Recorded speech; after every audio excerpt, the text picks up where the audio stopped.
TET અને TAT pass શિક્ષકોએ રામ મંદિરમાં મૂર્તિની પ્રાણ પ્રતિષ્ઠા થઈને એના પછી હવે પ્રભુ શ્રી રામને ગુહાર લગાવી છે કે જ્ઞાન સહાયક રૂપી રાવણને હણી અને અમને તમે કાયમી નોકરી અપાવો.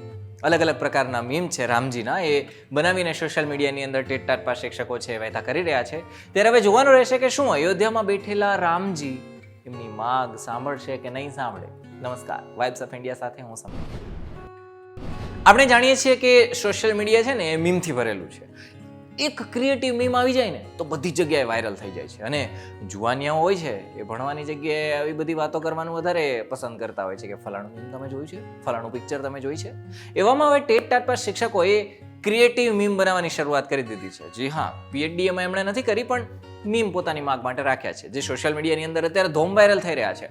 અલગ અલગ પ્રકારના મીમ છે બનાવવામાં આવ્યા છે અને આપણે એ બધાની અત્યારે વાત કરવાની છે. પહેલા ફોટોની અંદર શ્રી રામ અને નીચે લોકો ઊભા છે. લોકો માગ કરી રહ્યા છે કે બાળકોને કાયમી શિક્ષક જોઈએ છે. ગુજરાત કાયમી શિક્ષક માગે છે. કાયમી શિક્ષકની ભરતી કરો અને લાલ રંગથી ત્યાં લખવામાં આવ્યું છે કે અમારું સ્વપ્ન કાયમી શિક્ષક. એના પછી અત્યારે વાત કરીએ તો અત્યારે ઠંડીનો માહોલ છે, જેમાં શ્રી કૃષ્ણ તાપણું કરીને બેઠા છે અને ફોટોમાં બાળ કાનુડો માગ કરી રહ્યો છે કે મેરે કાયમી શિક્ષક આયેંગે. નીચે વાયરલ કરવા માટે એક હેશટેગ પણ લગાવવામાં આવ્યો છે, જેમાં લખવામાં આવ્યું છે કે ગુજરાત વોન્ટ પરમેનન્ટ ટીચર. અહીંયા ભગવાન રામ બાળકોની સાથે ભણવા બેઠા છે. એવામાં એક વિદ્યાર્થી પ્રભુ શ્રી રામને કહે છે કે પ્રભુ અમને ભણવું છે અને અમને કાયમી શિક્ષક તમે આપો ને. આગળના ફોટોમાં તો સાક્ષાત હનુમાનજી છે. હનુમાનજી ગુજરાતના એક બાળક સાથે બેઠા બેઠા વાતો કરી રહ્યા છે. ત્યારે બાળક હનુમાનજીને કહી રહ્યો છે કે પ્રભુ તમે તો રામદૂત છો, રામજીના સંદેશ વાહક છો. મારો સંદેશો પ્રભુ શ્રી રામને આપો ને. ગુજરાતના બાળકો અને શિક્ષકોને કાયમી શિક્ષક જોઈએ છે તો અમને જલ્દી આપી દો ને. પછીના ફોટોમાં તો એકદમ આમ ગજબ થઈ ગયું. આ ફોટોમાં શ્રી રામ છે અને એમની સાથે લક્ષ્મણજી પણ છે. રામજીના પગમાં શબરીજી પડ્યા છે અને માગ કરી રહ્યા છે કે વિદ્યા સહાયકની ભરતીની સંખ્યામાં વધારો કરો. માધ્યમિક અને ઉચ્ચતર માધ્યમિકનું જે સ્તર છે એમાં પણ હવે કાયમી શિક્ષકો મૂકો પ્રભુજી, ભરતી કરાવો અને ભરતી કેલેન્ડર જાહેર કરાવો એટલે આમાં કંઈક થઈ શકે. જેટલા પણ શિક્ષકો છે એનું નીચે હેશટેગ પણ મૂકવામાં આવ્યું છે, જેમાં લખવામાં આવ્યું છે કે ગુજરાત માગે કાયમી અને સ્થાયી શિક્ષક.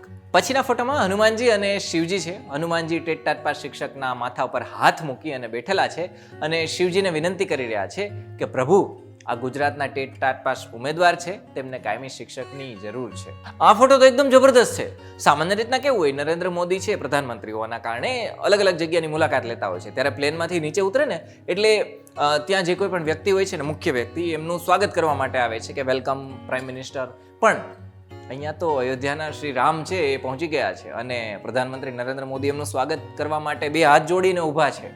પ્રભુ શ્રી રામ નરેન્દ્ર મોદીને કહી રહ્યા છે કે જેમ અયોધ્યાના મંદિરમાં મને તમે બિરાજમાન કર્યો છે એવી જ રીતના ગુજરાતના શિક્ષકોના મંદિરમાં પણ, શિક્ષણ મંદિરમાં પણ શિક્ષકોની ભરતી કરાવો.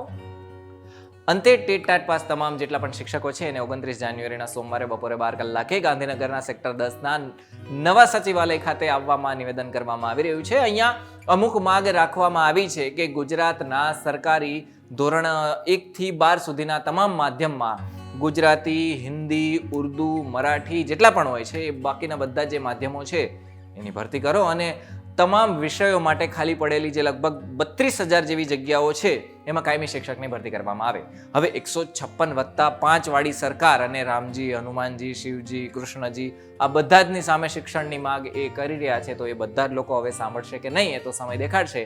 પણ જો તમને આ વિડીયો ગમ્યો હોય તો લોકો સુધી પહોંચાડો. અને એક ખાસ વિનંતી છે, વિડીયો બનાવવામાં છે ને બહુ મહેનત લાગે છે. બધું ભેગું કરવું પડે, લખવું પડે, બોલવું પડે, એડિટ કરવું પડે, એટલે મહેનત ઘણી છે. અને એટલી મહેનત કર્યા પછી પણ તમે જો વિડીયો શેર ન કરો તો અમને થોડું લાગી આવે એમ, અમારી મહેનત માથે પડે એવું અમને લાગે છે. જો તમે પણ આ માગ આગળ પહોંચાડવા ઈચ્છતા હો ને તો પછી ફટાફટ વિડીયો શેર કરો અને બીજાને પણ મોકલો અને વાઇબ્સ ઓફ ઇન્ડિયાની ચેનલને સબસ્ક્રાઈબ કરી દો.